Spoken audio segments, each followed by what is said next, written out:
almost everything we think we know about addiction is wrong. The idea of addiction we've all got in our heads, that story, comes partly from a series of experiments that were done earlier in the 20th century. You get a rat and you put it in a cage, and you give it 2 water bottles. One is just water, and the other is water laced with either heroin or cocaine.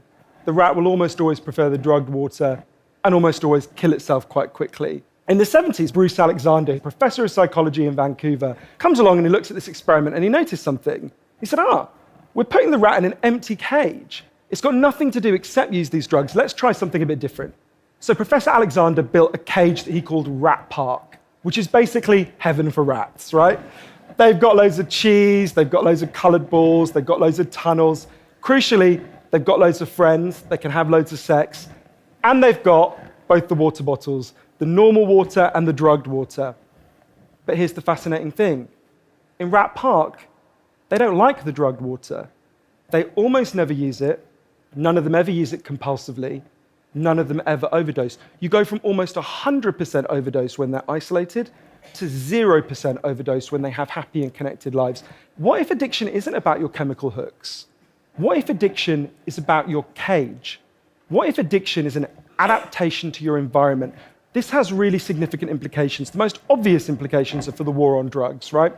We punish addicts, we shame them, we give them criminal records, we put barriers between them reconnecting. Now, there's a place that decided to do the exact opposite, and I went there to see how it worked.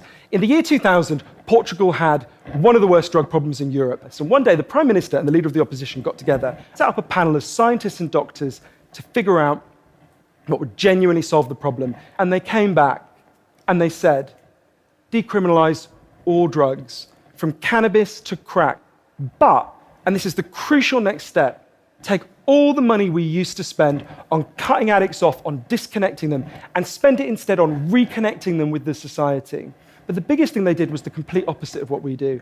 A massive program of job creation for addicts and microloans for addicts to set up small businesses. And when I went and met the addicts in Portugal, it's fascinating. What they said is, as they rediscovered purpose, they rediscovered bonds and relationships with the wider society, and the results are in. Injecting drug use is down in Portugal, according to the British Journal of Criminology, by 50%. Overdose is massively down. HIV is massively down among addicts. Addiction in every study is significantly down. We talk all the time in addiction about individual recovery, and it's right to talk about that. But we need to talk much more about social recovery. We created a society where, for a lot of us, life looks a whole lot more like that isolated cage and a whole lot less like Rat Park. What I try to do now, and I can't tell you I do it consistently, and I can't tell you it's easy, is to say to the addicts in my life that I want to deepen the connection with them, to say to them, I love you, whether you're using or you're not, and if you need me, I'll come and sit with you, because I love you and I don't want you to be alone or to feel alone. And I think the core of that message, you're not alone, we love you, has to be at every level of how we respond to addicts, socially, politically, and individually. Because the opposite of addiction is not sobriety. The opposite of addiction is connection.